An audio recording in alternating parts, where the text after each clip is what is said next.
Всем салам алейкум. Бүгін 25 февраль 2020 жыл. Бізге Кореядан бір контейнер келді, 4 машина түшірдік. Kia Sportage 2015 жылы, объем 1.7, дизель.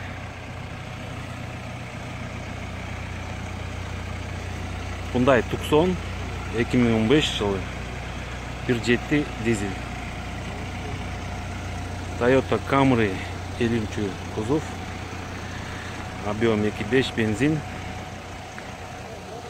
Тоже Camry 50 кузов, 2.5 бензин.